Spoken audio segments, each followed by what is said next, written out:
ये कहें कि जो लिखा हुआ वो गलत लिखा हुआ है, हम इसको डिसोन करते हैं, बात खत्म हो जाएगी। समझ गया, मैं आपकी बात समझ गया कि वो जो आप ये कह रहे हैं कि जो स्क्रिप्चर में अगर कुछ जो डिफाइंड है वो अगर आप पढ़ रहे हैं तो उसको हम ब्लास्फेमी नहीं मानेंगे। नहीं बट मानेंगे। वो मैं समझ गया, जैसे मुसलमानों ने भी कई हदीतें हैं, हदीस जो है उनको रिजेक्ट किया है ये बोल के, वाहिद मेरे ख्याल से जो शब्द होता है, या जैनब करके कोई शब्द होगा, आप लोगों को, मुझे इतना अरबी तो आती नहीं है, बट ये बोल के तो हमको भी वही अगर हम करें तो उस पर वो ज्यादा, आप ये मेरे को बताने की कोशिश हाँ, कर रहे और उसका बिल्कुल आप इसको अगर मिसाल से, आपने सही मिसाल दी है, इस तरह समझना चाहे तो कर सकते हैं, या तो आप बुक्स को डिसोन करें, कोई भी उसूल आपका हो। और ब्लास्फेमी की जो ताजा तरीन मिसाल है वो समीर की है, सिद्धार्थ हाँ की, जी, मैंने देखी है को उसकी। जलाया। अब आप देखें कि ये जाहिर सी बात है कि किसी किताब में, कुरान में भी नहीं लिखा हुआ कि भाई तुम रामायण को जला दो, महाभारत को जला दो, गीता को जला दो, कहीं नहीं लिखा हुआ है। अब अगर उसने ये काम किया तो उसने अपने जज्बात और गुस्से में आकर ये काम किया, वो कोई बिल्कुल जी। दलील नहीं दे रहा था, ये ब्लास्फेमी है। लेकिन अगर मैं ये कहूं कि रामायण में ये बात लिखी हुई है जो एक मॉरल इंसान होता है उसके कैरेक्टर से मैच नहीं खाती, तो ये ब्लास्फेमी नहीं होगी, ये मेरा ऑब्जेक्शन होगा, समझ आपकी गया। जिम्मेदारी जवाब दें। समझ गया, मैं समझ गया आपकी बात। ठीक है, ठीक है, बस मेरे यही थे, मैं अगले स्ट्रीम में आऊंगा। मेरे को एक क्वेश्चन और है, लेकिन मैं अभी ज्यादा टाइम नहीं लूंगा, शायद और भी यूजर जी हाँ, होंगे और भी लोग हैं, तो नेक्स्ट नेक्स्ट। टाइम आ जाइएगा। हाँ, हाँ, ठीक है, ईद मुबारक हो, मजे कीजिए। चलिए, ठीक है। शुक्रिया बहुत। अच्छा भाई, अब मैं कुछ मुसलमानों को ले रहा हूँ, मोहम्मद जुबैर को ले लेते हैं। जी, अस्सलाम वालेकुम मुफ्ती साहब, क्या हाल है? वालेकुम ठीक है, अल्हम्दुलिल्लाह। तकब्बल अल्लाहु मिन्ना व मिनकुम। आपको बहुत बहुत ईद उल अज़हा मुबारक आमीन हो। वइय्याकुम। जी, अच्छा मुफ्ती साहब, माशाल्लाह बातें तो बहुत ज़्यादा है, लेकिन टाइम की बड़ी कंस्ट्रेंट है, तो मैं जल्दी जल्दी से बात कर लेता हूँ। एक तो पिछले कॉलर की मैं बात पे ये कहना चाहूँगा कि देखें, ये चीज़ मुझे भी बड़ी गिल्टी महसूस होती है कि हमने अल्लाह से वादा करके ये मुल्क लिया था पाकिस्तान, लेकिन समहाउ यहाँ पे इस्लामी निज़ाम नाफिज नहीं हो सका। इसके बहुत कसूरवार हुक्मरान बनेंगे, ये उनको अल्लाह के यहाँ जवाब देना पड़ेगा कि भाई अब अल्लाह ने आपको हिंदुओं के ऑपरेशन से निकाला है, तो आप 98% मुसलमान है, क्या प्रॉब्लम है इसमें? यहाँ पे इस्लाम 1 मिनट का काम है, अगर यहाँ पे गवर्नमेंट फैसला कर ले तो मेजॉरिटी की तो बड़ी ख्वाहिश है, लेकिन जो है ना वो बस क्या करें बस। लेकिन फिर भी है कि यहाँ पाकिस्तान में मजहबी हमें आज़ादी बहुत है, ये हमें बड़ी तसल्ली है कि यहाँ पे हम हिंदुओं के ऑपरेशन में नहीं है, कदम कदम पे मस्जिदें हैं, जितनी आप खुल के कर सकते। देखें, ये सारे मसाइल जो है ना पॉलिटिकल होते हैं। बहुत सी चीज़ें मीडिया में जो दिखती हैं वो वैसी नहीं होती हैं। यानी मैं ये बात देखें, आफ्टर ऑल अगर लाइफ का नुकसान हो रहा हो, वो चाहे फिर हिंदुओं के ऑपरेशन की वजह से हो रहा हो या मुसलमानों के आपसी झगड़े की वजह से हो रहा हो, at the end of the day एक लाइफ का नुकसान है। तो मैं समझता हूं कि एक आदमी अगर ये कहे कि चूंकि मैं फला आदमी मेरे ऊपर जुल्म नहीं कर रहा है, डजंट मैटर कि मैं अपने भाई के ऊपर जुल्म करूं, मैं फिर भी खुश हूं, ये रवैया मेरे ख्याल से गलत है। सिंपली आपको ये कहना चाहिए कि भाई एक मुल्क बना था इस्लाम के नाम पर, आई एम सॉरी, हम इस्लाम के नाम पर इस मुल्क को बचा नहीं पाए, बना नहीं पाए, चला नहीं पाए, दैट्स इट। जैसे ही अब आप आगे बट एंड इफ लगाएंगे ना, तो फिर ये नाइंसाफी हो जाएगी। बिल्कुल आप सही कह रहे हैं, आइडियली ऐसे ही होना चाहिए था। खैर लंबी डिबेट है। अब मैं सर जरा क्वेश्चन करना चाह रहा था, कुरान में है लैसल इंसान इल्ला मासा, तो अब इसमें जो है ना इसकी इंटरप्रिटेशन जो है ना वो रिलीजियस स्कॉलर्स आखिरत के पर्सपेक्टिव में करते हैं कि भाई आप जितनी अपनी आखिरत के लिए मेहनत करेंगे आपको आखिरत में उसी तरह का रिवॉर्ड मिलेगा। लेकिन मोटिवेशनल स्पीकर जो दुनिया में लोगों को ज़्यादा से ज़्यादा पैसा कमाने की तरफ उभारते हैं ना, वो इसको दुनिया पे फिट करते हैं कि देखें जी ये कुरान में लिखा है कि आप दुनिया में ये मतलब कि जो शख्स जितनी मेहनत करेगा उसके लिए इतना ही रिवॉर्ड है। तो इसमें सही इंटरप्रिटेशन क्या है ये, क्योंकि आप ही बता सकते हैं, क्योंकि मैं आपकी वो सूरह तलाक की जो आयत नंबर 4 पे आपने हारिस सुल्तान को रिफ्यूट किया था, वैसी वैसी एक्सप्लेनेशन उसकी हमारे किसी स्कॉलर ने नहीं की जो आपने उसका क्लियर किया। माशाल्लाह, अल्लाह आपको और तौफीक दे। तो इसका जरा बताएं कि क्या ये कुरान की आयत ये आखिरत पे फिट होती है या दुनिया पे फिट होती है, दोनों पे फिट होती है? कुरान की सूरह नज्म में ये आयत मौजूद है, और ये सूरत मैं वहाँ आपको लेके चलता हूँ। अल्लाह ताला फरमाता है कि वअलैसा लिल इंसानी इल्ला मा सआ। अब यहाँ आप देखें कि जो कॉन्टेक्स्ट है वो क्या है। कॉन्टेक्स्ट ये है कि अफराअयतल्लज़ी तवल्ला, क्या आपने नहीं देखा कि जो पीठ फेर कर गया, वह आता कलीलन व अकदा, और उसने थोड़ा दिया और उसके बाद रोक लिया। अइंदहु इल्मुल गैबी फहुवा यरा, क्या उसके पास गैब का इल्म है जिसको वो देख रहा है? क्या उसको अमलम युनब्बा बिमा फी सुहुफी मूसा, मूसा के सहीफों में जो कुछ है और इब्राहिम जिन्होंने वादा पूरा किया, क्या उनके सहीफों में जो कुछ है उसको पता नहीं है? और वो कानून क्या है कि अल्लाह तज़िरु वाज़िरतुन विज़रा उख़रा व अल्लैसा लिल इंसानी इल्ला मा सआ। इस आयत का जो पस मंजर है पूरे कॉन्टेक्स्ट को सामने रखकर वो ये है कि एक आदमी ने इस्लाम कबूल कर लिया, तो उसके दोस्त ने कहा कि भाई तुमने इस्लाम कबूल क्यों किया है? तो वो कहने लगा कि भाई मुझे जो है खुदा के अजाब से बड़ा डर लगता है, मुझे जहन्नम में नहीं जाना, तो मैंने इस्लाम कबूल कर लिया, खुदा को मान लिया। तो दूसरा कहने लगा कि भाई देखो एक काम करो, तुम उसको छोड़ दो और जो कुछ अजाब होगा वो मैं झेल लूंगा, तुम्हें उसकी टेंशन लेने की जरूरत नहीं है, मैं जिम्मेदार हूं, और साथ में मैं तुमको पैसे भी दूंगा। तो उसने पैसे का लालच दिया, इस बंदे ने इस्लाम छोड़ दिया, वापस काफिर बन गया। कुछ दिन इसने पैसे दिए, उसके बाद वो भी रोक लिए और वादा यह किया कि आगे जो सजा मिलनी है वो तुम्हें नहीं मिलेगी, मैं ले लूंगा अपने ऊपर। तो कुरान इस वाकये को, ये जो वाकया हुआ, इसको बयान कर रहा है कि ये तो इब्राहिम के सहीफों में, मूसा के सहीफों में अलैहिस्सलातु वस्सलाम लिख दी गई कि अल्लाह तज़िरु वाज़िरतुन विज़रा उख़रा, कि तुम्हारा गुनाह किसी दूसरे के सर नहीं थोपा जाएगा और दूसरे का गुनाह तुम्हारे सर पे नहीं थोपा जाएगा। वो अल्लैसा लिल इंसानी इल्ला मा सआ, इंसान को वो मिलेगा जो उसने खुद कोशिश की है, दूसरे का फल नहीं मिलेगा, दूसरे का फल उसको मिलेगा और दूसरे का भुगतान नहीं भुगतना पड़ेगा, आप अपना भुगतान खुद भुगतेंगे। तो जब ये आयत इस कॉन्टेक्स्ट में आ गई है तो आप ये नहीं कह सकते कि भाई इस आयत का ताल्लुक अब आखिरत से नहीं रहा। हाँ, ये बात जहन में रहनी चाहिए कि इस दुनिया में भी अल्लाह ताला ने इसी उसूल को नाफिज किया है कि आप जितनी कोशिश करेंगे, आपकी उस कोशिश के नतीजे में आपको सिला मिलना है। एक आदमी अगर ये कहे कि नहीं जी मैं घर पे बैठा हूं, अब सोने का निवाला मेरे मुंह में जो है डाला जाएगा, अल्लाह ताला की तरफ से एक हाथ आएगा, सोने का निवाला लेकर वो मेरे मुंह में डाल देगा, ऐसा नहीं होगा। अल्लाह ताला ने कहा कोशिश करो, कोशिश का जो नतीजा अल्लाह ताला ने लिखा हुआ है वो मिलेगा। तो अगर हम ये कहीं इस आयत को इस्तेमाल करें किसी भी कॉन्टेक्स्ट में, चूंकि आयत आम है तो कर सकते हैं, लेकिन आयत का जो असल सियाक व सबाक के कॉन्टेक्स्ट है वो आखिरत है। जी जी बिल्कुल। अच्छा, इसमें ये इसमें एक बात मैं ऐड करना चाह रहा था कि वो कह रहे हैं कि हमारे यहाँ मटेरियलिज्म बहुत ज्यादा आ रहा है, तो इस तरह के जो मोटिवेशनल स्पीकर्स हैं ना, वो कोई भी आयत उठा के कहीं भी जो है वो लगा देते हैं और उसका जो, यानी कि अगर इसको आप खालिसतन दुनिया के कॉन्टेक्स्ट में उसके असल सियाक व सबाक से हटा के इस्तेमाल करें, ये दुरुस्त नहीं है। आखिरत असल उसको यानी कि बयान करते हुए, आखिरत के उसूल को बयान करते हुए आप उसको दुनिया के किसी यानी कि मामले में अप्लाई करना चाहें तो इसकी इजाजत, लेकिन उसको आखिरत का बिल्कुल कॉन्टेक्स्ट हटा देना और फिर अप्लाई करना। मिसाल के तौर पे मैं कहता हूँ कि मिसाल ले लेते हैं अफगानिस्तान की, कि हम एज ए मुस्लिम, यानी कि हमारा भी नजरिया है कि वो दुनिया का सबसे पिछड़ा हुआ कंट्री है। क्यों है ये नजरिया? क्या सआदत के एतबार से, क्या वहाँ की सोसाइटी के अंदर जो है वो दूसरे जो सो कॉल्ड, जो जिसको हम डेवलप्ड कंट्री कहते हैं, उससे ज्यादा जो है वहाँ के लोग गैर मादी नहीं है?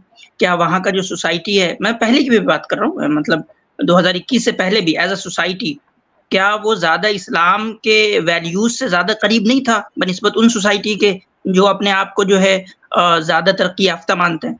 तो हमारे तरक्की का पैमाना क्या है? क्या वो आखिरत की सआदत खुशबख्ती है, या ये दुनिया के ही जो मटेरियलिज्म चल रहा है, गाड़ियां हैं नहीं है? तो इस पैमाने पे हम अपनी जिंदगी को भी कसने की कोशिश कर रहे हैं। हम अपनी सोसाइटी को भी इन पैमानों पे देखने की कोशिश करते हैं कि अच्छा वो मटेरियलिज्म हमारे यहाँ आया कि नहीं आया, आ गया है तो वो तरक्की कर रहा है। जैसे मिसाल के तौर पे ले ले, तो बहुत सारे लोग कह रहे हैं कि अफगानिस्तान बड़े तरक्की कर रहा है अभी। किस मामले में? अगर वो मटेरियलिस्टिक वे में आपका कहना है, जैसे सऊदी अरब को ले लें, उसको कहा कि बहुत तरक्की किया उसने पिछले 100 साल में। किस मामले में तरक्की किया उसने? खालिसतन एक मादी इसमें तरक्की किया। और अगर उसने अपने इस्लामिक वैल्यूज से पीछे हट के तरक्की किया तो ऐसी तरक्की इस्लाम में तरक्की नहीं है। इस पे जहन को लाना बहुत जरूरी है। ये दुनिया के अंदर जो भी चीजें हैं वो हो जाती हैं, मतलब वो आपको मिल जाएंगी, जो कि मादी मनफियत है या दुनिया की जो कह लें सहूलियतें हैं, वो मिल जाएंगी आपको। वो असल फोकस नहीं हमारा। हमारा पैमाना जब तक तब्दील नहीं होगा और आखिरत की खुशबख्ती नहीं होगी, तब तक हम ऐसे ही मोटिवेशनल स्पीकर्स जो है ना हमारे, वो नौजवानों में और भर भर के मादियत डालते रहेंगे। बहुत आला आसिम भाई, बहुत आला। सर बस फाइनल में आपका 1 मिनट लूंगा, 1 मिनट से ज्यादा नहीं लूंगा। नहीं, अगले कॉलर भी है भाई, अब हमारे पास लास्ट 30 सेकंड में वाइंड अप कर दूंगा। आपसे बस सर यही रिक्वेस्ट है कि जिस तरह मुफ्ती तारिक मसूद साहब ने तफसीर रिकॉर्ड करवाई हुई है ना, उस तरह आप भी सर अपनी को मसरूफियत में से टाइम निकालें। आपकी तफसीर वाकई बहुत ज़बरदस्त होगी। मतलब तफसीर का मुराद वो है कि जिसमें वो डेप्थ में, आपको पता है ना, हफ्ते में 1 क्लास रिकॉर्ड होती है या थोड़े टाइम के बाद, और उसमें वो 10 एक रुकू को लेकर चलते हैं, इन डेप्थ जाते हैं उसमें।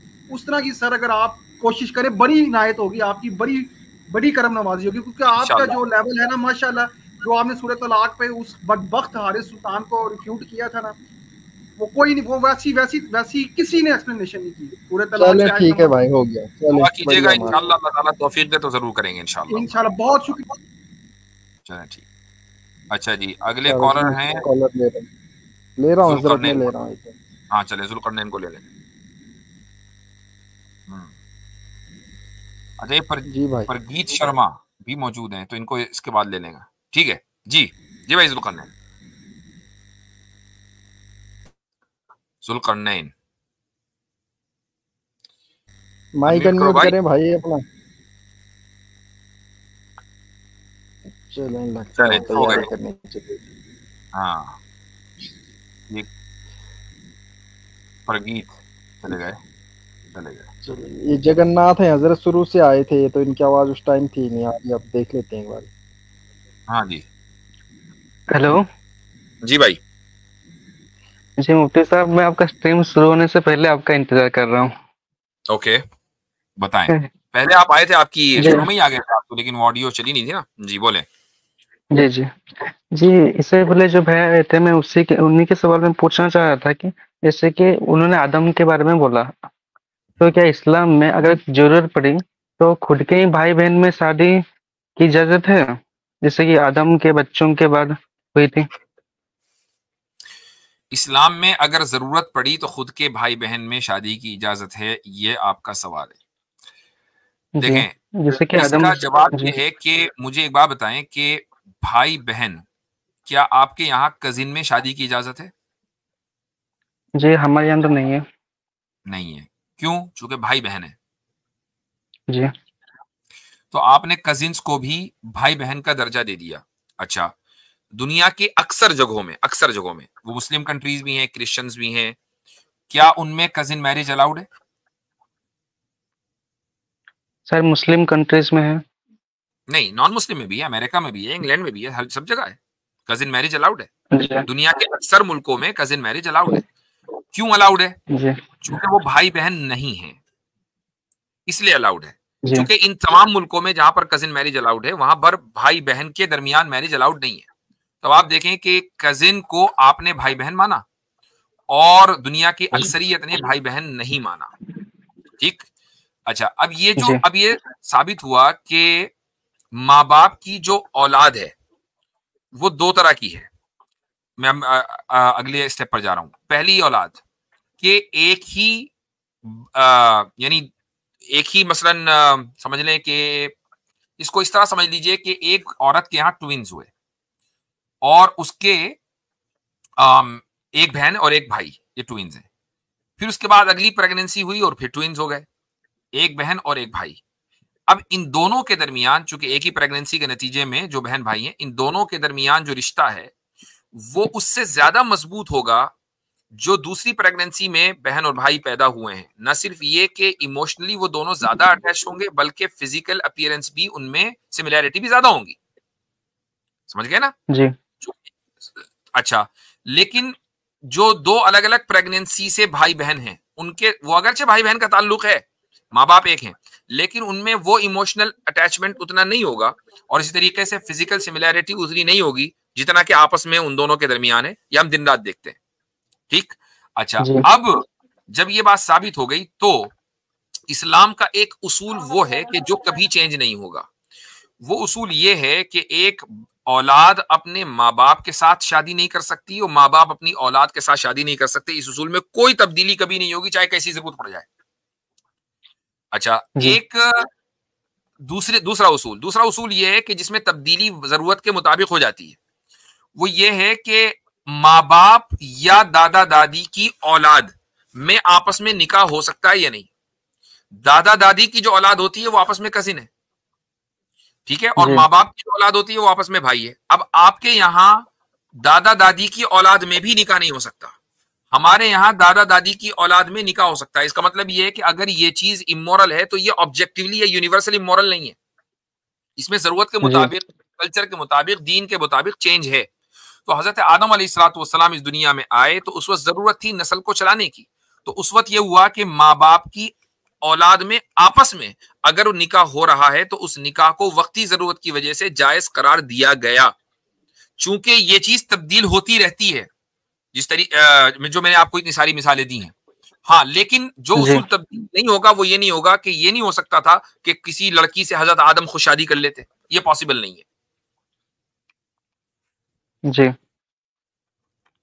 लेकिन इसमें ये भी तो हो सकता था जैसे कि अल्लाह ने आदम को क्रिएट किया, जैसे कुछ और को भी क्रिएट करता है। जैसे कि हम हिंदू धर्म में है कि सनातन धर्म में कि मनु के बाद भगवान ने ब्रह्मा जी ने सप्तऋषि और सप्तऋषि पत्नियों का सृष्टि किया, मतलब बनाया, और जिसमें कि गोत्र स्टार्ट होता है कि हमारे सनातन धर्म में हम लोग सेम गोत्र के लड़के या लड़की से शादी नहीं कर सकते, क्योंकि इन पास्ट जब दुनिया बनाई गई थी हम एक ही ऋषि के बेटे हुए हैं।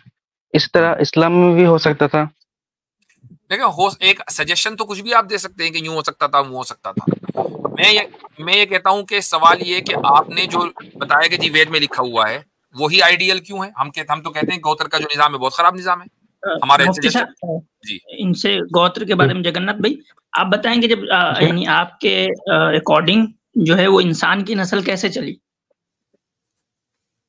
जी मनु और सप्तऋषि से। ठीक, उन दोनों के बच्चे हुए जी अलग अलग, उनके जो बच्चे हुए होंगे फिर उनके वो तो कजन हो गए होंगे आपस में, गोत्र में ही होंगे एक दूसरे के, फिर कैसे उसकी नहीं शादी नहीं आपके नहीं, कैसे होंगी सप्तऋषि थे बताएं? ना, 7 अलग अलग ऋषि थे, 7 अलग अलग ऋषियों के अलग अलग गोत्र थे। उनके जो नेक्स्ट पीढ़ी आएंगे वो अपने सेम गोत्रों के लड़के या लड़के से शादी नहीं कर सकते, क्योंकि वो एक ही फैमिली बैकग्राउंड से, मतलब एक ही ऋषि के वंशज हो गया। पहली जनरेशन की, जी पहली जनरेशन का गोत्र जी बताइए क्या है? अच्छा, आमिर जी भाई पहले आना चाह रहे हैं, आतिफ रैयान साहब जगह बनाए। जी, पहली नस्ल का गोत्र बताइए क्या है भाई? सेम गोत्र में तो नहीं कर जैसे सकते पहले जी पहले नस्लों में 7 गोत्र थे ना, वो 7 गोत्र आपस में कर सकते थे, लेकिन एक ही गोत्रों के 2 सारे लड़के। भाई बहन है ना। पहली नस्ल में 7 ऋषि आए थे ना, 7 ऋषि आए थे एक साथ। वो भगवान ने 7 ऋषि को बनाया था। वो 7 भगवान की औलाद है ना। जी तो इसका मतलब गोत्र उनका एक हुआ, 7 कहां हुए? गोत्र तो बाद में जाके बने, पहली नस्ल का गोत्र तो एक है। कैसे एक हो सकता है? भगवान ने 7 ऋषियों को अलग अलग गोत्र से बनाया, जिसके में नाम तो नहीं आ रहा है, लेकिन जैसे पराशर ऋषि थे, कश्यप ऋषि थे, ऐसे 7 अलग अलग ऋषि थे। आपस में भाई थे? उनके बच्चे सुनो, आपस में नहीं थे, पहली नस्ल के लोग आपस में भाई थे या नहीं थे? नहीं थे। हजरत कहाँ की बात कर रहे हो? पराशर स्मृति की भाई, पराशर ऋषि की बात कहाँ कर रहे हो? वेद कब और पराशर ऋषि कब? जी आमिर भाई आ गए। अस्सलाम वालेकुम रहमतुल्लाह, क्या हाल चाल? वालेकुम अस्सलाम व रहमतुल्लाहि व बरकात। जुमला आपको और सुनने वालों को भी बहुत बहुत ईद मुबारक पेश की। ईद मुबारक। अब आप ये बिल्कुल आखिर में तशरीफ ला रहे हैं, माशाअल्लाह। मैं बड़ी माजरत चाहता हूँ, अभी बस घर पहुंचा था मैंने। जी जी, क्या आपने बकरे वकरे कटरे वटरे पहले, गाय वाय पहले ही ढा दी क्या? नहीं ढाई नहीं है, उनके खाने पान का बंदोबस्त मैं कर रहा था, पानी का ख्याल तो रखना पड़ता है, आपको पता है, बाद में। जी जी ठीक है, तो वो चल रहा है। जी हाँ, हेलो जी भाई, तो आप ये कह रहे हैं कि जो पहली नस्ल थी वो आपस में भाई नहीं थी, उनका आपस में कोई ताल्लुक नहीं था। जी अलग अलग भगवान ने बनाए थे, ब्रह्मा जी ने अलग अलग बनाए थे, वो बात नहीं रही। आपस में उनका कोई रिश्ता था या नहीं था? नहीं था, कोई रिश्ता नहीं था। तो वो इंसान थे या नहीं थे? जी इंसान थे। तो रिश्ता हुआ भाई, कोई ना कोई तो रिश्ता होगा। ये कैसे पॉसिबल है? वरना तो जानवर, एक इंसान होगा दूसरा जानवर होगा, जानवर और इंसान के दरमियान कोई रिश्ता नहीं है। अगर उनका डीएनए मैच कर रहा है, अगर आप वो सारे के सारे इंसान हैं, तो इसका मतलब वो इंसानियत के कुंबे में एक कुंबा है उनका। जी मुझे बताएं कि ये कैसे पॉसिबल है कि वो सारे हों, 60 के 60 हों, उनमें आपस में कोई ताल्लुक ना हो। और पहली जैसे कि मैं एग्जांपल लेता जैसे कि मैं एग्जांपल लेता हूँ कि जैसे मेरा पराशर गोत्र है, तो मैं जब किसी लड़की से शादी करूंगा तो उसका पराशर गोत्र नहीं होना चाहिए। अगर हम दोनों का गोत्र सेम होता है।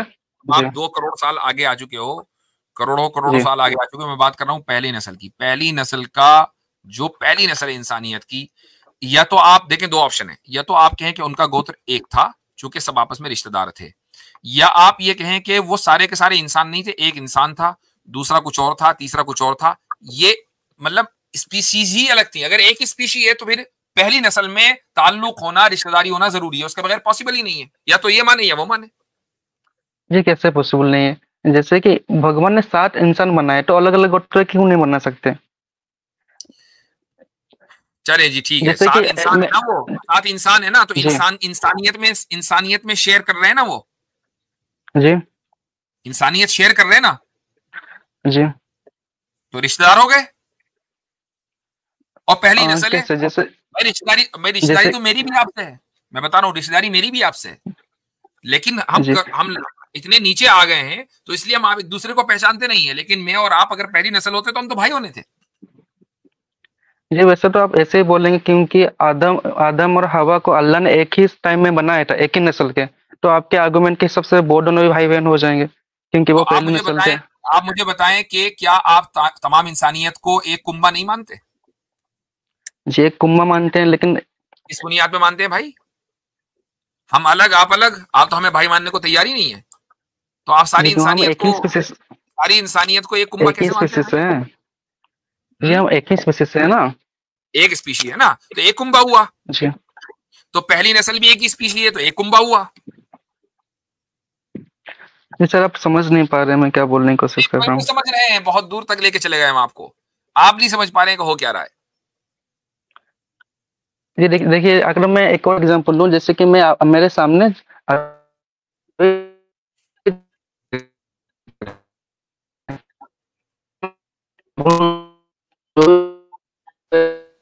अब गिटार बजने लगा, लेकिन वो बकरे अपनी सिस्टर नहीं कर। समझ में नहीं आ रहा, अब आवाज कट गई आप। चलिए खैर, बात हो गई मुकम्मल हो गई, अब टाइम भी बहुत कम रहेगी, आखिर में मुसलमानों का टाइम था, हम आपको दे रहे हैं, तो चलें, अब आपका इंटरनेट भी खराब हो गया, फिर आइएगा इंशाल्लाह। अच्छा, जल्दी से कोई चंद मिनट है, कौन है भाई? ये अमीन RO जी भाई। अस्सलाम वालेकुम वरहमतुल्लाहि वबरकातुह। उसके बाद मिरर ऑफ ट्रूथ को लेता हूँ जी भाई। ये मुफ्ती साहब, आप तो मलेशिया के वक्त से खूब वाकिफ होंगे। नहीं, मैं बिल्कुल वाकिफ नहीं, काफी नशीब है। नहीं, मैं जी बिल्कुल मलेशिया में, मैं कह रहा हूँ आप वक्त से वाकिफ होंगे कि मलेशिया में क्या वक्त हो फजर का रहा वक्त हो रहा है। है। जी बिल्कुल 3 के ऊपर हो रहे हैं, और आप सबको मेरी तरफ से ईद मुबारक। ईद मुबारक जी। क्या हुआ भाई? वो डिस्कनेक्ट हो गए। अच्छा, चले, बड़ी बेचारे देर से थे और उसके बाद चले भी गए, चलो ठीक है। Mirror of truth. हेलो, अस्सलाम वालेकुम। वालेकुम सलाम। मेरी तरफ से आप सभी भाइयों को और अलीना बहन अगर होंगे तो उन सभी को ईद मुबारक। जी, ईद मुबारक। तक़ब्बलल्लाहु मिन्ना व मिनकुम सालिहल अमाल। जी मुफ्ती साहब, मेरा एक छोटा सा क्वेश्चन है जी, कबर से रिलेटेड है। मतलब ये है कि जब कबर के अंदर किसी नेक इंसान को डाला जाता है तो कबर के अंदर एक जन्नत की खिड़की खोल दी जाती है, और जब किसी काफिर को या अल्लाह के दुश्मन को डाला जाता है तो कबर उसे दबाती है। तो ये सब इसी डायमेंशन में होता है या फिर किसी और डायमेंशन में होता है? जी, इसका कोई जवाब देना चाहेगा? आमिर भाई, आप आए हैं, आपकी तरफ से कंट्रीब्यूशन हो जाए। जज़ाकल्लाह हज़रत। पहले तो बड़ी माजरत चाहता हूँ ताखीर से, वो तो आपको मैंने अर्ज कर दिया, मगर यह है कि ईद की मुबारकबाद सब दोस्तों को हमारी तरफ से हो जाए। तो जो भाई ने मेरे ख्याल से सवाल पूछा हजरत, इसके लिए तो अप्रोप्रिएट आप ही देंगे, मैं कुछ अर्ज कर देता हूँ, उसमें मेरी तस्हीह कर दीजिएगा ज़रूर। वो ये है कि जो कब्र के मामलात हैं, इनको कुरान ने भी और अहादीस ने भी सही जो टर्म इस्तेमाल किया वो बरज़ख इस्तेमाल किया, आलम बरज़ख। और आलम बरज़ख के बारे में मुत्तफ़िक़ा तौर पर यही राय है कि इंसानी शऊर या हवासे खमसा से मावरा की चीज़ें हैं। तो उसमें ये चीज़ समझनी चाहिए कि 3 डायमेंशन से ऊपर की हकीकत है ये। यानी आप अगर किसी कब्र खोद कर देखेंगे आज, तो आपको कोई खिड़की खुली हुई नज़र नहीं आएगी। इस तरह बहुत दफ़ा हुआ है कि कई कब्रें खोद कर दुरुस्त की गई हैं, कई कब्रिस्तान, उसमें ज़ाहिरी तौर पर, मादी तौर पर कोई तब्दीलियाँ दिखाई नहीं दी। अलबत्ता एक इशारा ज़रूर मिलता है, भी अल्लाह का ख़ास एक करम होता है कि किसी का जसद खाकी जो है वो महफूज रहे। वो ख़ास अल्लाह का करम होता है, वो हवासे खमसा से यानी नज़रों से नज़र आ सकता है। अलबत्ता कब्र के जो मामलात हैं, इनको कसदन यानी intentionally part of the plan है कि इसको 3 डायमेंशन से ऊपर रखा गया। यही वजह है कि अल्लाह के रसूल पाक सल्लल्लाहु अलैहि वसल्लम की एक हदीस है कि आपने फरमाया कि अगर तुम्हें पता चल जाए कि कब्र में होता क्या है, तुम अपने मुर्दों को दफनाना बंद कर दोगे। इससे भी पता चलता है कि इसको शौरी तौर पर इंसान की आंखों से या हवास से या इस दुनिया से मावरा रखा हुआ है। यही इम्तिहान है। बहुत शुक्रिया। जबरदस्त। ठीक है भाई। जी मुफ्ती साहब, एक क्वेश्चन है इसी नहीं बस रिलेटेड है। एक अगला सवाल करने लिए। जी हाँ, सैयद को लेने भाई। जी जी सैयद भाई। जी सैयद साहब बोले। साद को लेने, साद साहब।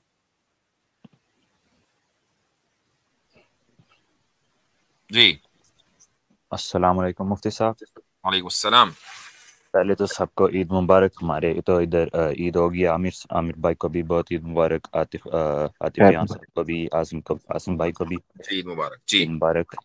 मुफ्ती साहब मेरा एक सवाल था कि जैसे हम मुख्तलिफ फ़िक़ा के चूज़ नहीं कर सकते। मतलब एक बात इधर से ली, एक बात उधर से। इसी पर्टेनिंग मेरा क्वेश्चन था कि अकीदे में हम ऐसा कर सकते हैं कि एक मसलक से एक चीज़ लें, दूसरे से दूसरी लें। मुझे कहीं कहीं ऐसी चीज़ें होती है जैसे एक मसला देखें, सबसे फिर मैं बता रहा हूँ जाइए, हालांकि ये फिक्री क्वेश्चन है लेकिन थोड़ा फिक्री क्वेश्चन भी है।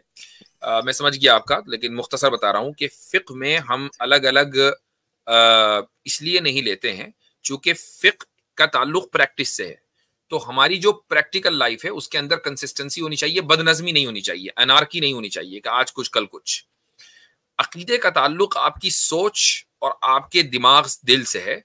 आप उस पर अमल नहीं कर रहे हैं, यानी वो अकीदा कोई ऐसी चीज नहीं कि उस पर आप अमल करते हो रोजाना, बस है आप एक चीज, किसी चीज को दुरुस्त समझते हैं किसी को नहीं। तो अकीदे में कुछ चीजें बुनियादी हैं कि जिसमें कोई इख्तिलाफ नहीं है। अल्लाह के एक होने में कोई इख्तिलाफ नहीं है, उसकी सिफात और जात में कोई इख्तिलाफ नहीं है, वगैरह वगैरह, जन्नत जहन्नम, इसमें आप कुछ और नहीं सोच सकते। लेकिन फिर सेकेंडरी कुछ चीजें आ जाती हैं जो तफसीलात हैं, उसमें अगर आप ये समझते हैं कि नहीं मेरी अब तक रिसर्च ये कहती है कि ये वाली पोजीशन के बजाय वो वाली पोजीशन ज्यादा बेहतर है, तो ठीक है, करें, कोई मसला नहीं है। ठीक है मुफ्ती साहब, बहुत शुक्रिया। ओके, अल्लाह हाफिज। अल्लाह हाफिज। अच्छा जी, दूसरे कॉलर हैं, इनको ले लें भाई। मुताहिर को। अच्छा, दूसरा हजरत, ये एक भाई पहले आए थे, उनकी बात तो आपके साथ हो गई बड़ी जबरदस्त। जो है ना करीबी कजन्स वगैरह मैरिज की बात कर रहे थे। ये हजरत सनातन धर्म के अंदर बेसिकली एक बिदअत है जो अनफॉर्चुनेटली ऐड की गई है। अलबत्ता जो इनके क्लासिकल लिटरेचर समझ लें या पुराने जमाने के हैं, उसमें साफ तौर पर ये चीजें मिलती हैं कि ये प्रैक्टिस भी रही है। आज भी इंडिया के अंदर भी साउथ की साइड के ऊपर कई ये प्रैक्टिस मिलती है, भांजी के साथ होता है, ये सारे मामलात हैं। खैर, जज़ाकल्लाह। अच्छा ऋषि भारद्वाज, मैं आपको नेक्स्ट टाइम दूंगा, बिल्कुल आखिर में आए, आपके साथ गुफ्तगू जरा लंबी होनी है, तो अब 2-3 ही मिनट रह गए हैं, तो मैंने कहा आपको इंतजार न कराऊं, बता दूं। जी भाई मुताहिर साहब। जी अस्सलाम वालेकुम मुफ्ती साहब। वालेकुम अस्सलाम। जी मुफ्ती साहब, मेरे बस 2 सवाल थे। बहुत टाइम से मैं कोशिश कर रहा हूँ इंटर होने की, पर नहीं हो पा रहा था। बहरहाल आज मौका मिल गया मुझे। मेरा एक क्वेश्चन है कि ये मॉडर्न एजुकेशन को लेके ना, हम मेरे 3 छोटे बच्चे हैं माशाल्लाह अल्हम्दुलिल्लाह, एक बेटी है, 2 बेटे हैं। तो उनकी तरबियत के मुतालिक, क्योंकि हम इंडिया में रहते हैं और वो भी यूपी में, तो आप जैसे जानते हैं कि यहाँ का माहौल है जो स्कूल्स का माहौल है, तो उसमें बच्चों को किस तरीके से हम एजुकेशन दिलाएं। इस मौजू पर मैंने एक मरतबा तफसीली गुफ्तगू की थी और ये बात बहुत ही अफसोसनाक है कि इंडिया में मुसलमानों के लिए स्कूल की तालीम जो है वो एक टॉक्सिक इन्वायरमेंट में है, दी जाती है। टॉक्सिक इन्वायरमेंट है वो, यानी ये कि बज़ाहिर कहा जाता है कि जी ये सेक्युलर स्कूल है, सेक्युलर सेटअप है, लेकिन वो प्योर रिलीजन सेटअप है। उसमें आपको सूर्य नमस्कार भी करना है आपको, और अजीब व गरीब सारी हरकतें सब करनी होती हैं, डजंट मैटर कि आपका रिलीजन क्या है। और यहाँ तक कि मैंने सुना है अपने बाज रिश्तेदारों से कि ये तक होता है कि ये चेक किया जाता है कि टिफिन में किस तरह का खाना बच्चा लेकर आया अपने घर से। अगर मान लीजिए वो इलाका ऐसा है कि जी वहां अंडा नहीं खाते हिंदू, तो वो चेक करेंगे ऑमलेट तो नहीं लेकर आया, और कबाब वबाब तो छोड़ दीजिए। तो एक खास नजरिया और आइडियोलॉजी को थोपा जाता है। तो ऐसे में करना क्या था, करना ये था कि आपके पास 2 ऑप्शन है। पहला ऑप्शन ये है कि आप होम स्कूलिंग करें और होम स्कूलिंग को थोड़ा सा डाउनग्रेड करके देखा जाता है, जबकि होम स्कूलिंग के बहुत से फवाइद हैं। अभी 2 हफ्ते पहले की बात है, मैं कैलिफोर्निया में था और वहां पर मैं स्पीच के बाद क्वेश्चन आंसर का सिलसिला चल रहा था। तो एक क्राउड में एक साहब बैठे हुए थे कि जो पब्लिक स्कूल में तकरीबन 20 साल से टीचर थे। तो इसी होम स्कूलिंग के ऊपर बात चल रही थी, तो उन्होंने मेरी बात की तस्दीक और उन्होंने कहा कि जो इस वक्त रिसर्च डेटा है वो ये बता रहा है कि जिन बच्चों को होम स्कूलिंग की जाती है वो उन बच्चों से कहीं ज्यादा तेज और आगे बढ़ते हैं कि जो पब्लिक स्कूल के निजाम से निकलते हैं। तो अगर होम स्कूलिंग का जो हिसाब किताब है आप उस पर स्ट्रिक्ट हैं, अब आप खुद देख लें कि इंडिया में होता ये है कि बच्चा हाई स्कूल या इंटर करने के बाद भी कोचिंग के लिए जा रहा है, कोटे में पढ़ा है 2 साल के लिए ताकि जी तैयारी करे, चूंकि स्कूल ने सही नहीं पढ़ाया ना तो तभी तो कोचिंग हो रही है। अगर स्कूल सही पढ़ाता तो कोचिंग की जरूरत ही आती।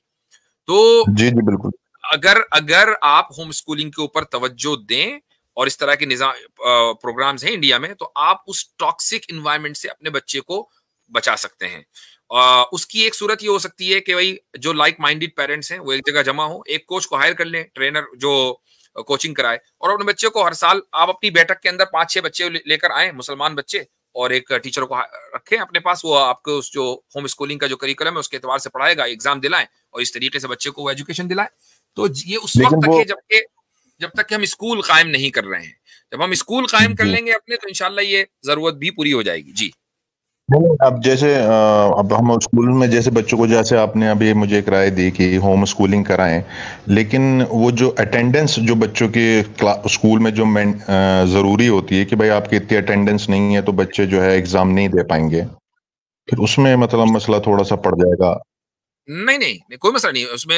अटेंडेंस की कोई जरूरत नहीं है होम स्कूलिंग के लिए, अटेंडेंस की कोई जरूरत नहीं। होम स्कूलिंग में है कि भाई एग्जाम देना है इस वक्त के ऊपर, बात खत्म। असल में ये है कि ये थोड़ा सा इसमें विल पावर ज्यादा चाहिए, वालिदैन का पार्टिसिपेशन ज्यादा चाहिए कि बच्चा पढ़ रहा है नहीं पढ़ रहा है, ये है वजह। आसिम भाई कुछ कहना चाह रहे थे?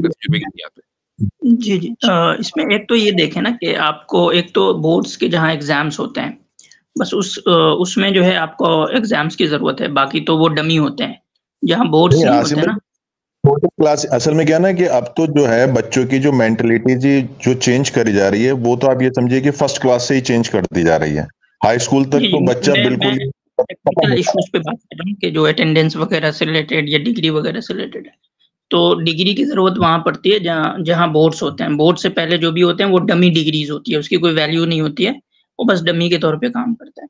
तो आई थिंक 8वीं से पहले कहीं भी बोर्ड नहीं होता, किसी भी इसमें नहीं होता। तो 8 साल तो एटलीस्ट, और ये वो बहुत क्रूशियल टाइम होता है जो 8 साल में बहुत कुछ सिखा सकते हैं। और मैं पर्सनली मैं बताऊं तो स्कूल में जो एक कन्वेंशनल स्कूल है वहाँ बच्चों को भेजना मतलब वक्त का ज़या भी है। जो चीजें आदमी 6 महीने में सीख सकता है वहाँ वो 4 साल में सिखाते हैं। मतलब ऊट पटांग जो है वो चीजें पढ़ाते हैं, और जो है ये कह लें कि जो अब जो आजकल जो स्कूलिंग चल रही है वो तो उसमें ज्यादा ऊट पटांग ज्यादा चीजें हैं। एजुकेशन पे तो वो कहते हैं कि आप ट्यूशन से ही पढ़िए, वो तो पढ़ना तो ट्यूशन में ही जाके होने, स्कूल में तो इतनी ज्यादा स्कूलिंग होती नहीं यहाँ पे जो अमेरिका में है या फिर 8 साल तक तो कोई जी तो मेरे ख्याल से स्कूल इसलिए भेज रहे हैं कि भाई डिसिप्लिन आ जाए, बस यही बात रह गई। बस थोड़ा बहुत यही है, और वो एक मार्कशीट मिल जाए उन्हें। क्योंकि अगर अभी अब मैं एक स्कूल में गया था अपना ही, मतलब एक ये समझिए कि हमारे कम्युनिटी के लोगों ने स्टार्ट कर रखा है, उन्होंने भी फीस इतनी हाई कर रखी है। अब वो भी नहीं समझते कि लोग हमारी कम्युनिटी के आएंगे तो उन्हें जरूर मतलब उन्हें एजुकेशन से मतलब नहीं है, कमाई का अड्डा बना रखा उन्होंने भी। तो मैंने उनसे बहुत कोशिश करी कि ये सब कैपिटलिस्ट इदारे हैं इस्लामिक स्कूल के नाम पे, ठीक है जी कि फर्स्ट स्टैंडर्ड में ले लिए, तो फर्स्ट स्टैंडर्ड में मेरी बेटी को लिया ही नहीं। बोले आप जो है लास्ट स्कूल से जब आप LKG या UKG का लेकर ताहिर भाई, उसका तरीका है कि सीधा आप जो है डमी स्कूल्स होते हैं बहुत सारे, वहां आप इनरोल करा लें, वहां जाना नहीं होता, और आपको बच्चे को आप जो है पढ़ाते रहें, घर पे होम स्कूलिंग कराते रहें। उनको बस जो अटेंडेंस की जरूरत पड़ेगी वो सिर्फ बोर्ड के जो बोर्ड्स के जो साल होते हैं ना, 8वीं आई थिंक 8th क्लास से बोर्ड स्टार्ट होता है, तो 8 साल बहुत इनफ होते हैं बच्चों को अच्छी तालीम देना, उनको उनकी जो तरबियत है वो सब बहुत अच्छे से हो सकती है। तो 8 साल तो एटलीस्ट आपके पास मौका है कि आप उनको सॉरी आसिम भाई, इवन जो मैं एक सर्वे पढ़ रहा था इनकी स्कूलिंग की, जापान के कुछ एरियाज हैं, मुझे नहीं पता अब गवर्नमेंट लेवल पे है या प्राइवेट स्कूलिंग स्टैंडर्ड है वो, वहां पर तो 8th स्टैंडर्ड तक एग्जाम्स ही नहीं है। यानी स्कूल्स का पैटर्न ये है जापान के अंदर कि वो बच्चों से एग्जाम ही नहीं लेते हैं, यानी 8th स्टैंडर्ड तक। तो ये बड़ा जबरदस्त पॉइंट आसिम भाई ने रखा है कि ये पूरा बेसिकली हजरत ये पॉइंट भी बड़ा जरूरी है कि हमारे जो स्कूल्स हैं ये जो इंफॉर्मेशन सेक्टर होने चाहिए थे, पब्लिक सर्विस के सेक्टर होने चाहिए थे, वेलफेयर के सेक्टर होने चाहिए थे, सोशल रिफॉर्म्स के या उसकी प्रोग्रेस के सेक्टर होने चाहिए थे, ये कमर्शियल सेक्टर बन गए हैं। और ये पूरा साल बच्चों को वहां बुलाकर फीसेस भी लेते हैं, अगर वेकेशन करेंगे 3-3 महीने वो भी फीसेस लेंगे, ये सारा वो चक्कर है। तो मेरे ख्याल से ये होम स्कूलिंग वाला ही मुसलमानों को चाहिए, जब तक बड़े लेवल के ऊपर मुस्लिम्स अपने स्कूल खड़े ना करें इस्लामी उसूलों को। अब तो बहुत दिक्कत है मुफ्ती साहब, क्योंकि मैं अपने बेटे को जैसे फ्राइडे में अपने बेटे को जल्दी बुला लेता हूँ नमाज के लिए, तो एक बार उनके टीचर ने उनसे पूछा कि तुम इतनी जल्दी जो जाते हो नमाज पढ़ने के लिए, अगर मैं वो उसने क्वेश्चन करा, मतलब टीचर्स की ये मैं आपकी मेंटलिटी बता रहा हूँ। उन्होंने कह दिया कि अभी तुम्हें समझ में नहीं आ रहा है, जब तुम बड़े हो जाओगे और तुम्हारे पास 2-3 करोड़ रुपए का कोई मसला होगा तो तुम उसके लिए नमाज छोड़ दोगे। ये मेरे बेटे से बात कर रहे हैं वो बैठ के, और मेरा बेटा कह रहा है कि नहीं, अगर आप 2-4 करोड़ की बात की होगी तो भी मैं नमाज क्यों छोड़ूंगी। जबरदस्त, माशाल्लाह। ये बहुत सारे इश्यूज है, तो ये तरबियत है ना। और अब आपने देखे तरबियत की तो आप उसका नतीजा आपने खुद देख लिया। जो वालिदैन तरबियत नहीं करते तो बच्चा खामोश हो जाएगा, कहेगा हाँ बात तो सही है। मतलब इसमें एक आखिरी पॉइंट ऐड करूं कि इसमें आमतौर पे ये क्वेश्चन पोज किया जाता है कि फिर बच्चे का सोशलाइजेशन नहीं हो पाएगा, वो अकेला रह जाएगा, ऐसे वैसे। भाई देखिए, हमारे पास सोशलाइजेशन का इदारा स्कूल नहीं है, वो मस्जिद है। आप मस्जिद के हलकों में बच्चे जो दीनी हलके होते हैं वहां उनको बोलें कुछ बैठने के लिए, रोज के एतबार से कुछ ना कुछ तालीम होता है या कुछ और होते हैं, वहां बच्चों को ले जाएं, वो सबसे बेहतरीन तरीका है सोशलाइजेशन का। और दूसरा जो सोशलाइजेशन का इदारा है हमारा, वो स्कूल नहीं है, वो फैमिली है, कजन्स हैं उसके जानने वाले अपने दोस्त अहबाब जो आसपास रहते हैं, ये यहाँ से सोशलाइजेशन होता है, स्कूल से नहीं होता बच्चों का सोशलाइजेशन। तो ये बस आपको जो है वो उभारेंगे कि डर है भाई बच्चा अकेला रह जाएगा, होम स्कूलिंग करा दोगे फिर बैठ जाएगा सोसाइटी का, ऐसे हो जाएगा, आगे नहीं बढ़ पाएगा। ये वाला जो डिस्कशन है ना, ये मैं समझता हूँ कि आज की स्ट्रीम का सबसे इंपॉर्टेंट डिस्कशन है। और डिस्कशन की बात कर रहा हूँ, प्रेजेंटेशन तुमने शुरू में कर दी थी, और उसकी वजह ये है कि जो एक खास मुसलमान यानी इलाके के मुसलमान है इंडिया के, उसमें भी जो नॉर्थ स्टेट्स हैं, उसमें जो माहौल है उसमें वो अपने बच्चों को कैसे पढ़ाएं। इशू क्या है? इशू ये है कि मसाजिद में बच्चों के हलकात नहीं है, मकतब का एक निज़ाम है, और मकतब का निज़ाम वो उतना मजबूत नहीं है जितना होना चाहिए, उस स्टैंडर्ड का नहीं है जितना होना चाहिए। एक मसला। दूसरा मसला ये है कि फैमिली की आपस में जो बॉन्डिंग होनी चाहिए वो नहीं है। ठीक है, आपका बच्चा जो है वो अपने दोस्तों के साथ चाहे रोजाना खेलेगा, लेकिन अपने कजिन्स को शायद वो महीनों में मिलेगा जाकर। ठीक है, जो फैमिली की जो आपस में बॉन्डिंग है वो नहीं है, मस्जिदों का निज़ाम सही नहीं है। स्कूलों के बारे में समझ लिया गया कि स्कूल अगर नहीं जाएगा तो बच्चा जाहिल रह जाएगा, होम स्कूलिंग के बारे में लोगों को पता नहीं। ये सारे पॉइंट्स अगर मैं समझता हूं कि आप अपना एक ग्रुप बना लें, मसलन आपके दोस्तों में या आपके भाई बहनों में जो भी हैं, सबके बच्चे हैं, आपका 8-10 बच्चों का आपने ग्रुप बनाया, अब इस ग्रुप में आप बॉन्डिंग करें। इस ग्रुप के लिए आप एक उस्ताद हायर करें जो इनको कुरान भी पढ़ाएगा, कायदा भी पढ़ाएगा, इनको इंग्लिश मैथ साइंस भी पढ़ाएगा और होम स्कूलिंग लेकर चलेगा। अब इनकी बॉन्डिंग भी हो गई, इनका डिसिप्लिन भी हो गया और इंशाल्लाह ये कामयाब भी होंगे, तरबियत भी हो गई। उसके लिए जरूरी है कि आपको अपना थोड़ा सर्कल बड़ा करना पड़ेगा।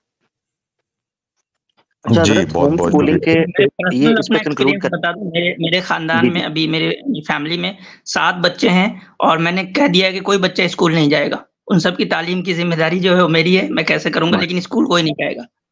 जबरदस्त माशाल्लाह। मैं इसमें एक थोड़ी सी दिक्कत ये और आ जाती है कि जो अब आपने तो चलिए अल्हम्दुलिल्लाह, जैसे अब आसिम भाई आपने अपनी सोच बताई कि मैं बच्चे मेरे स्कूल नहीं जाएंगे, लेकिन जो आसपास के जो लोग होते हैं, जैसे आपके रिश्तेदार होते हैं, वो फिर इस चीज में टांग अड़ाते हैं कि अरे अपने बच्चों को वहां नहीं भेज रहे, अरे पढ़ाओ, अरे आगे बढ़ाओ, अरे डॉक्टर बनाओ, अरे इंजीनियर बनाओ, या दिल्ली भेजना पढ़ने के लिए, या यहाँ भेजना हायर स्टडी कराओ तो जाके सक्सेस होंगे। अच्छा, मैं उनसे एक क्वेश्चन पूछता हूँ इसी बात पे कि मैंने क्या, अगर ये जो आजकल के जो मॉडर्न एजुकेशन में आप सक्सेस किसको मानते हैं, किस चीज को मानते हैं सक्सेस? तो कहते हैं कि सक्सेस हम मानते हैं कि एक आदमी ऊंचे ओहदे पे बैठा हुआ है। तो मैंने किस ओहदे पे बैठा हुआ है? अगर वो जज बना हुआ है या फिर वो सपोज अब लोकल के एक एसपी बना हुआ है, तो मैंने कहा एसपी साहब जो कि खुद एक बहुत बड़े पढ़े लिखे इंसान है, जो एक हायर स्टैंडर्ड आपके नजर में कि वो हायर स्टडी करके आए, लेकिन वो कहना किसका मान रहे हैं? एक घंटे बजाने वाले का तो कहना मानते हैं। सच को सच नहीं बोलते, झूठ को झूठ नहीं बोलते, खुद तो डरते हैं वो, तो इस एजुकेशन से क्या फायदा जो एजुकेशन आपको सच बोलने से रोक दे या झूठ बोलने से रोक दे, तो आप इसको कैसे कामयाबी कहेंगे? ठीक, सही है। और दूसरी बात ये कि ऊंचे ओहदों पर भी उस सिस्टम से, अपने क्रिएट किए हुए सिस्टम से पहुंचा जा सकता है। बिल्कुल। ये आमिर भाई आप कुछ कह रहे थे, उसके बाद ये आज स्ट्रीम खत्म करेंगे। जी जी, बस इसको खत्म कर देते हैं। आसिम भाई ने, मैं ये समझता हूँ कि ये बड़ी एक इंस्पिरेशन है कि जो लोग कम से कम खुद पढ़े हैं या एजुकेटेड टाइप उनका माइंड है, एकेडमिक्स हैं, उनको चाहिए कि अपनी फैमिलीज के अंदर ये जिम्मेदारी ले लें। ये उनके ऊपर ये जिम्मेदारी पड़ती है। यानी हम बजाय इसके कि हम डायग्नोज करें प्रॉब्लम को, बल्कि सोल्यूशन है। सोल्यूशन ये है कि हर फैमिली के अंदर अल्लाह ताला ने कोई ना कोई पढ़ा लिखा बंदा रखा है। अगर उस तक ये बात पहुंचाई जाए, उसको कहा जाए कि वो अपने फैमिली के उन बच्चों की जो कि विलिंग हैं, जो कि अपना कॉन्सेंट देते हैं ताकि किसी किस्म की बेहंगमना सूरत हाल हो, कम से कम उन बच्चों को बचाया जा सके, और वो बच्चे फिर आगे जारी बात है सोसाइटी के अंदर एक रोल प्ले करेंगे, तो इस तरह एक चेन बन सकती है।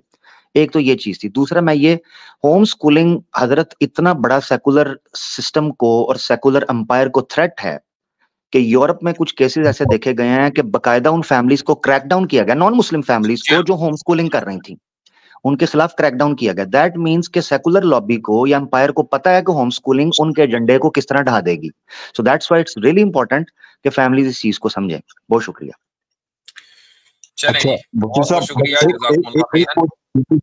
हेलो हेलो मुफ्ती साहब जी, ये एक क्वेश्चन और था। मैं बहुत टाइम से कोशिश करता हूँ, लेकिन पता नहीं अगली बार मुझे मौका मिले। अब बहुत देर हो गई है, लिटरली मुझे कहीं जाना भी है। अगली मर्तबा। अच्छा, ये बच्चे, अच्छा आपको बच्चे सलाम करने को कह रहे हैं बस। अस्सलाम वालेकुम वालेकुम अस्सलाम व रहमतुल्लाहि व बरकातुहू। माशाल्लाह, क्या नाम है? साहबजादे का नाम क्या है? बताओ। वजीहुल्लाह खान। वजीहुल्लाह खान, अच्छा, माशाल्लाह, जबरदस्त जबरदस्त। अल्लाह ताला इल्म और अमल में इजाफा करे इनके, ये उम्र में। सलाम करो। वालेकुम अस्सलाम व रहमतुल्लाह। इनका नाम फाकिहा है। फाकिहा है, माशाल्लाह माशाल्लाह। दुआ करेगा मुफ्ती साहब की बस बच्चे जो हैं, अल्लाह ताला मुझे इतनी हिम्मत दे कि ये जो हैं बस अपनी मौत जो है वो ईमान पे ही खात्मा हो इन लोगों का। नहीं, देखें, मैंने क्या कहा शुरू में कि ये जो डिस्कशन है ये बहुत इंपॉर्टेंट है, और उसकी वजह है कि इस तरह के जो पेरेंट्स हैं ना, वो बहुत कम आते हैं और बहुत कम हैं कि जो उस माहौल में रहकर उस माहौल का असर कबूल नहीं कर रहे हैं, कम से कम कंसर्न है। मसला क्या है कि उस कंसर्न की डेथ हो गई है ना, लोग कंसर्न ही नहीं है, समझने का ठीक है, नॉर्मल है हर चीज। अब वो अगर स्कूल में ये पढ़ाया जा रहा है उल्टा सीधा, वो भी नॉर्मल है। मैं उनकी बात नहीं कर रहा हूँ जहां माँ बाप खुद बेपढ़े लिखे हैं, अब उनका तो कुछ नहीं हो सकता। लेकिन अगर माँ बाप पढ़े लिखे हैं ना, तो वो भी ये समझते हैं कि ये जो सिस्टम है ना, इसके अलावा हम नहीं चल सकते हैं, उसी सिस्टम में रहकर ही हमें करना पड़ेगा, चाहे हम उससे एग्री कर रहे हैं नहीं कर रहे हैं, और वो कंसर्न खत्म हो चुका है। That is the problem. तो माशाल्लाह, मैं आपको मुबारकबाद दूंगा कि कम से कम आपने उस चीज को जिंदा रखा है, उस कंसर्न को, और आप बच्चों की तरबियत अच्छा कर रहे हैं। और मैं दुआ करूंगा कि अल्लाह ताला आपके बच्चों की उम्र में और इनमें इल्म और अमल में बरकत दे। जी, शुक्रिया शुक्रिया, बहुत बहुत शुक्रिया। ओके, अस्सलाम वालेकुम रहमतुल्लाहि व बरकातहू। तो चले ठीक है, आज के लिए इतना ही। आमिर भाई अगली मरतबा थोड़ा जल्दी तशरीफ लाएं। आसिम भाई बहुत बहुत शुक्रिया, जबरदस्त प्रेजेंटेशन नहीं शुरू की। जज़ाकल्लाह, बहुत शुक्रिया। आतिफ साहब ने आखिर तक के साथ दिया, बारकल्लाह फीकुम। चलें, ईद मुबारक सबको, इंशाल्लाह फिर मुलाकात होती है। अस्सलाम वालेकुम रहमतुल्लाहि व बरकातहू। जज़ाकल्लाह।